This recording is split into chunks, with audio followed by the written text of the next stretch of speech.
नमस्कार दोस्तों, मैं हूं अभिजीत और आप सभी का स्वागत है मेरे YouTube चैनल जॉब्स ज्ञान में। दोस्तों, आज की इस वीडियो में बात करने वाले हैं सीटेट यानी कि central board of secondary education ने जारी किया एक पब्लिक नोटिस, जो कि आज के डेट में ही जारी हुआ है 14 फरवरी 2023 को, जिसमें इन्होंने आंसर शीट रिस्पॉन्स का जो है उन्होंने जारी कर दिया है। अब चलिए इनके नोटिस को पढ़ लेते हैं एक बार।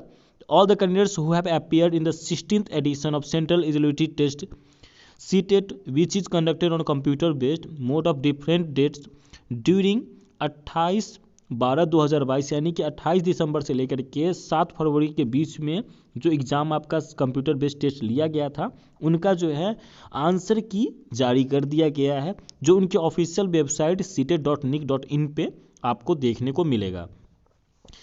नेक्स्ट पॉइंट में इन्होंने जिक्र किया है कि in case of the candidates are not satisfied with any of the answers key they have to click on the link submit key challenge.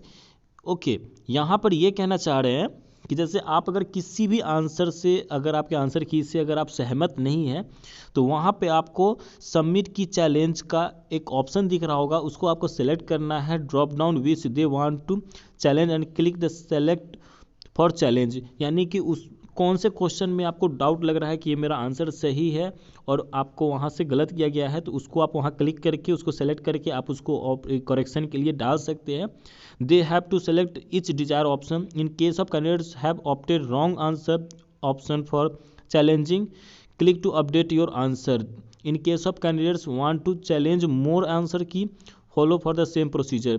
यानी कि क्या है कि अगर आपको लग रहा हो कि एक से ज़्यादा या एक में भी अगर आपने देख रहा हो कि आपका आंसर जो है वो सही है और इनकरेक्टली अगर वो गलत होकर के आ गया हो उधर से चेक होकर के, तो आप उसको क्लेम कर सकते हैं, ऐसा उसमें ऑप्शन दिया जा रहा है।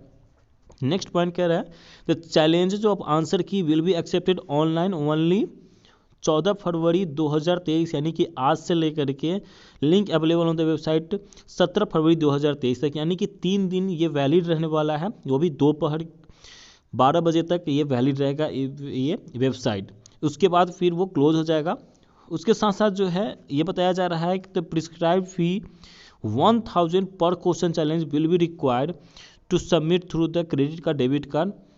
तो ये जो है आपको एक क्वेश्चन अगर आप क्लेम करते हैं तो 1000 रुपया आपको उसके लिए पे करना पड़ेगा, और इसी तरीके से जितने क्वेश्चन आपके अगर होंगे उसके अकॉर्डिंग पर क्वेश्चन 1000 आपका लगने वाला है। यानी कि अगर आप 10 क्वेश्चन पर क्लेम करते हैं तो 10,000 रुपये आपको इसमें पे करना पड़ सकता है आपको।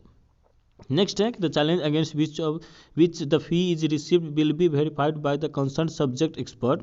If the challenge of the answer key is accepted by the board, if any mistake is noticed by the subject expert in the answer key, a policy decision will be notified on the website and fee shall be refunded. The decision of subject expert on the challenge shall be final and no further commission will be entered।